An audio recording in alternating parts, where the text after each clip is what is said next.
Good morning, everybody, and welcome to the Morning Coffee with James.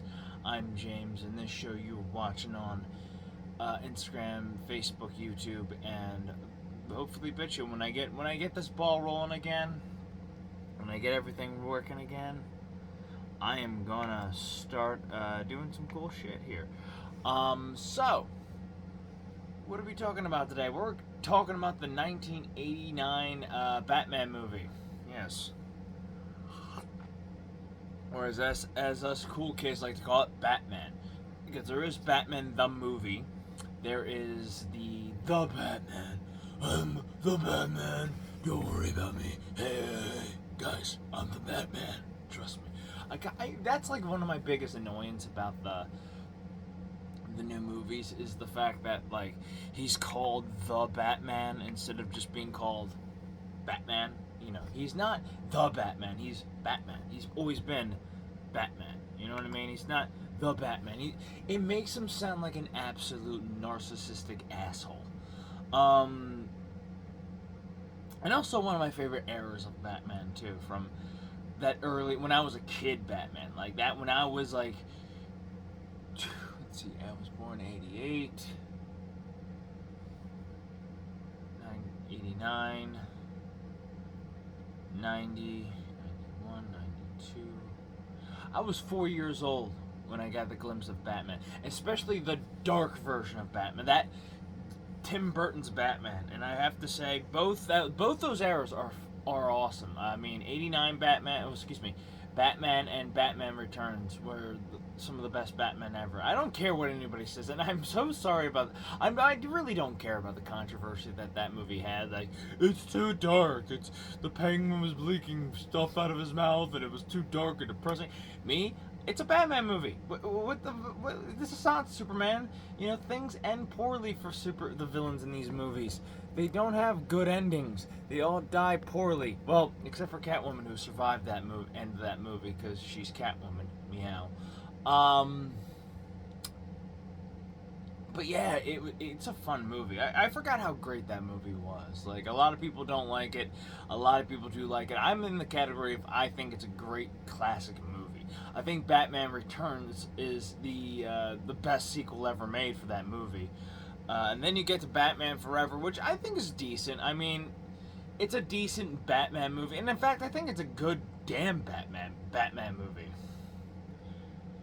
Perfect for that time of the mid 90s. Come on. And I'm going to be honest, comic book movies of that time kind of aged pretty well considering what we got today. Like, we've got an abundance of comic book movies that are just too realistic, too up their own ass, too dark and gritty. Not to say that the Zack Snyder DCU stuff is bad. I like Zack Snyder. Come on now. I think Ben Affleck is a good Batman, and tough shit, I don't care. I have not seen The Batman. I'm going to watch it on video, but I refuse. Then again, I've seen that movie before when it was called The Dark Knight Trilogy, when it was called Batman Begins, The Dark Knight, and The Dark Knight Rises. Which honestly, I'm sorry, but those movies are kind of overrated. Let's be honest. As much as I love the Nolan movies, I think Dark Knight is definitely the best out of those. Batman Begins kind of gets a little underrated. Dark Knight Rises is fairly okay, but it's not great. So, I actually do like Tom Hardy as Bane. You think darkness is your friend?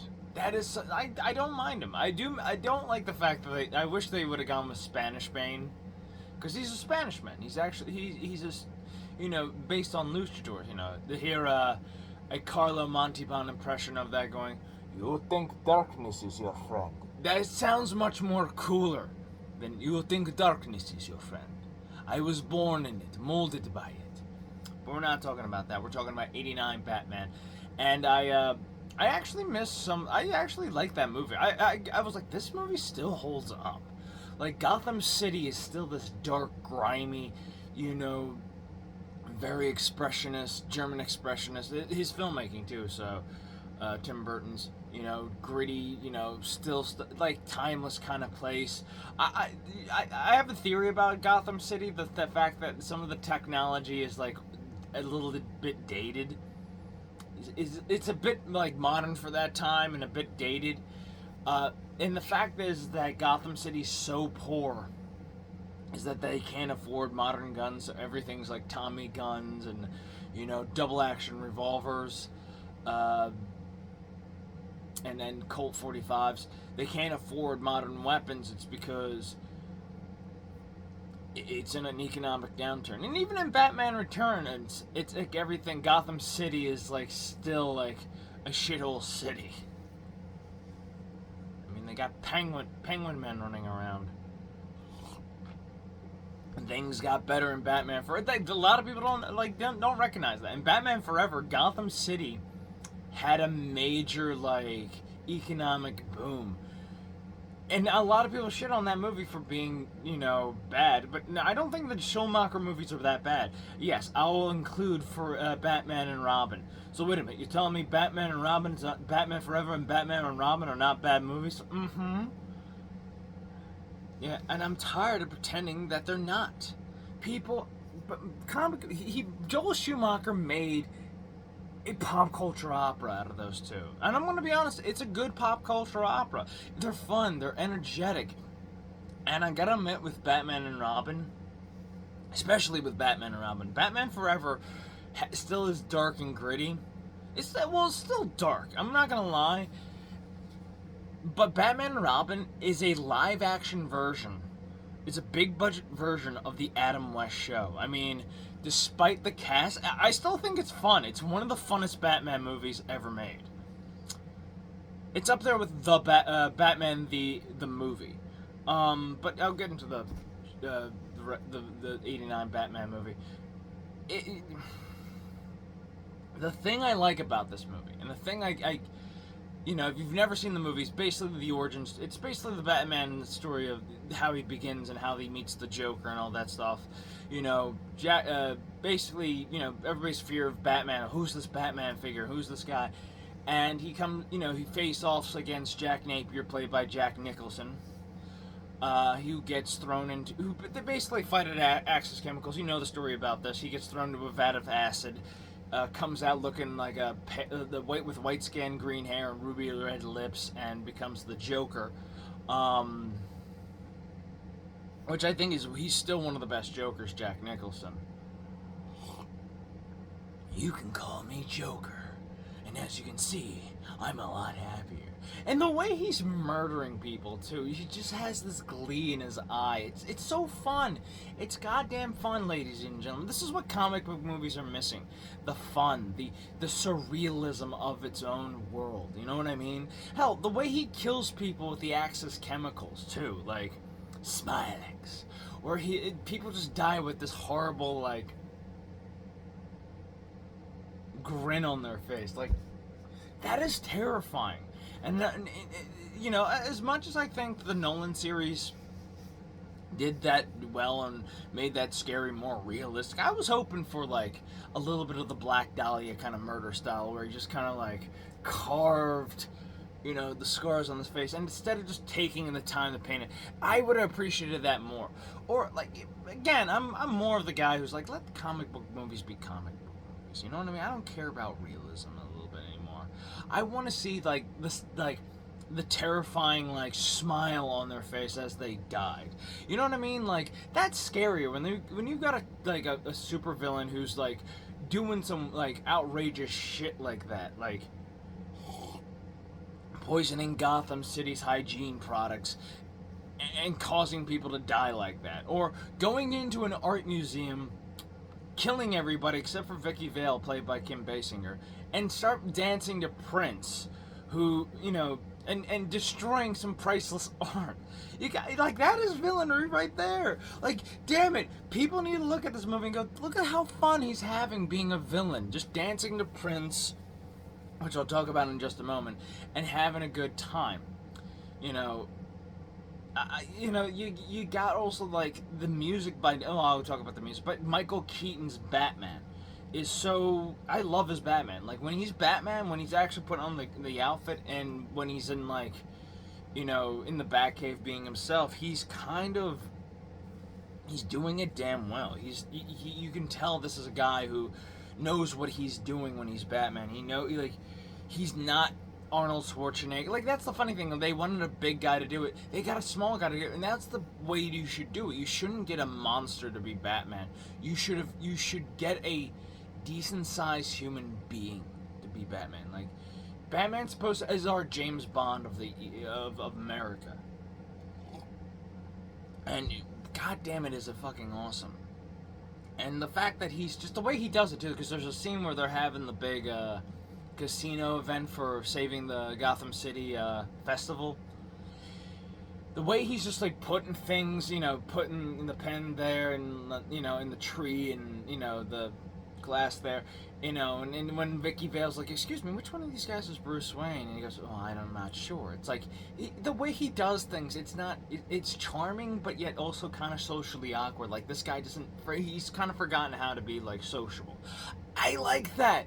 Batman, like, again, that's what makes him a great Batman, is the fact that he is a very intelligent person who's just a little bit off. You know what I mean? Like, it's that you would never suspect this dude to be a guy who dresses up as a bat and beat up criminals. You know, you can tell that he's putting on an act in public, and when he's Batman, he's completely different. Jack Nicholson, I already talked about his Joker, phenomenal. A little fat and a little older, but honestly, like, I like it. I think it's okay. I think William Dafoe, people talk about William Dafoe should be the Joker, and I'm like, yeah, that would have been great. That would have been awesome. Vicki Vale, Kim Basinger, I think she did a pretty good job in that movie as, like, the love interest of Bruce. As Vicki Vale, I mean, hell, reporter characters, like, she gets in trouble because she's a fucking reporter, you know, sticking her nose in where it shouldn't belong, and then getting, you know, what you got. You know, Robert Hall as, I might go a little longer on this one, so you might get a double episode here. Robert Hall as Andrew Knox, who I think is absolutely, like, one of the best Batman characters out there. Like, a lot of people love Harley Quinn. Like, as a character who was made for a specific thing, like, Andrew Knox is made for the movie. And I wish he would have returned in Batman Returns. That would have been awesome. I missed him. That was the best. He was the best part of that movie too. Like, his character was so great because he was just a guy trying to get the scoop on Batman and doing the right thing too. Like, well, at the end of the movie where he's like, "Get the pictures. Gotham's greed." Like, he's kind of like, you know, in the way I would, like, picture him, is like, it kind of reminds me of Frank West from Dead Rising. Like, this is a guy who's just trying to get the scoop on something. A little bit of, you know, a little bit cocky, but still a good-hearted reporter. You know, and the fact at the end of the movie, he's trying to save Gotham City himself as well by trying to, like, swat away the balloons and stuff like that. You know what I mean? At the end of the movie where the Joker's gonna poison the city. You know, you've got, which honestly a lot of people didn't point this out back in the day. Nobody batted an eye when Tim Burton did this, and honestly, I think it's one of the best, coolest things he's ever done was get Billy D. Williams, aka Lando Calrissian, that Lando, yes, to play Harvey Dent. We have a black Harvey Dent, and nobody batted an eye. You know, a lot of people talk about, Tim Burton has never worked with a black person before. You people do not know, you don't fucking know your history, and you refuse to understand it because you are listening to people who are experts, and you trust in experts, and that's the problem. You know, and you got Billy D. Williams, by the way, look him up, he's a black guy, playing Harvey Dent, a black Harvey Dent. If they were to stuck with their guns and done, you know, Tim Burton's version of Batman and Batman Forever, I would have loved to seen Billy D. Williams do Two-Face. That style of Two-Face with Robin Williams as the Riddler. And there's actually a show called Fanscript made by the Walker brothers, Doug Walker and Rob Walker of Nostalgia Critic fame. Channel Awesome, stuff like that, doing a fan script of it, and it's one of the most impressive things I've ever seen. It's actually not that bad. There's some little humor in it, and I like the fact that they made Robin a little bit younger in that too. It's still pretty damn good. I like it. I think it's one of the best fan scripts I've ever seen of like a movie that should have been made with Tim Burton. Not to say, again, Joel Schumacher did nothing wrong. I'm gonna say that. I'm gonna be the one to defend that. But no, Billy D. Williams. You got Billy D. Williams. I forget the guy who plays Commissioner Gordon. Bob the Goon. Bob, another character that should have made a return in the Batman Legacy. Bob, Joker's right-hand man. I mean, everybody loves Harley Quinn, don't get me wrong, but she kind of became a higher, she became transcended beyond the Joker's henchman girlfriend and became her own character, which I honestly like that. And she's not really an anti-villain. She's not really a hero, and she's not really a villain. So she's just an anti-hero and an anti-villain. She does whatever the fuck she wants. She's the embodiment of joy. She's the idea of why she loves being kind of like what she does, because it's she's having fun. She's running around in skimpy outfits, kicking ass and taking names. F yeah. I don't like the modern iterations of her where she has the white skin and she's this feminist icon. I'm sorry, but no, she's not a feminist icon. There are so many better feminist icons out there.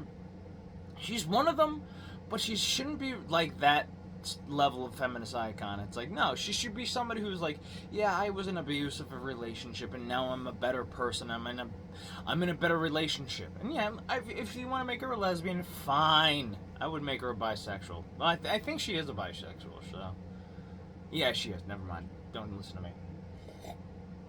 But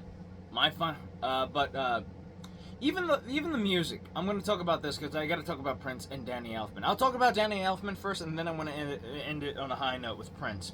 Danny Elfman's soundtrack is absolutely bomb. I mean, in a good way, because Danny Elfman of Oingo Boingo, and he's done other themes. He's done Spider-Man, Sam Raimi's Spider-Man, so he's taken care of both Batman and Spider-Man. So it's kind of badass that he just did both those characters. And I think he also done the Hulk too, but oh my god, he's the superhero soundtrack guy, because I think he's also done the Flash as well. That I can't do that. That sounds more like the Batman thing. That theme, that opening too, it just gets you hyped for the movie. That just damn well gets you hyped. Oh, Jack Palance's in the movie too. I forgot about that.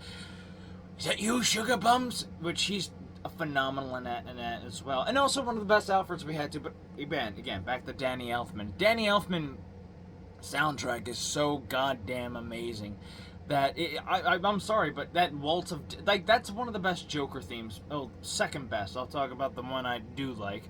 Waltz of Death is just so much fun. Because that's the Joker right there. That where he's just it's murdering people, but I'm gonna have a good time doing it. My crimes don't make any sense because I'm having fun. And then you have Prince, who, my God, and I know Sal got to go is listening to this. I hope he's listening to this, but Prince on Prince's album, my God, it's you only get to hear two songs on here, and that is Party Man and Trust, and I think those two songs are amazing. Hell, when he's in the museum dancing, destroying all the priceless art with his goons. I actually like that song, because that's another Joker song. He knows Prince knew what he was doing with that soundtrack, especially the Bat Dance. He understood the mythology of Batman. He also just understood the characters he was making music for, like Party Man. If you've ever seen the music video for that, it represents the Joker well. God damn it, does it represent him well. And Trust is another good one. He's at the beginning, WXYZ. God damn it. Prince understood Batman pretty damn well. And hey, both him and the Joker, wear purple well. Ooh, I love the purple. So yeah, if you've ever get the chance, go rewatch Batman '89. Hell, rewatch the entire saga of Batman, because it's, again, Tim Burton's take on Batman. I think it's still pretty damn good, dark but yet still fun. As for Schumacher's, where it's dark. Well, the first one, Batman Forever is dark, but it knows how to be surreal and knows how to be over the top, but yet still keep its darkness, but still know how to be over the top. And also Gotham City in Forever is just so it's bright and colorful, but it's it's like, oh, this is kind of still dark and gritty. I'm gonna have to turn off the lights here. Forever and Batman and Robin, if you just watch that movie being a more of a tribute to the Adam West show, and just watch it for the villains and watch it for Arnold Schwarzenegger and Uma Thurman chewing up the scenery, you have a good time. And yeah, George Clooney's not the best Batman, but come on, he's a good Bruce Wayne. Alright, I think I've spoken long enough. Again, watch the Batman '89. You'll have a good time. Peace out. Same Bat channel, same Bat time.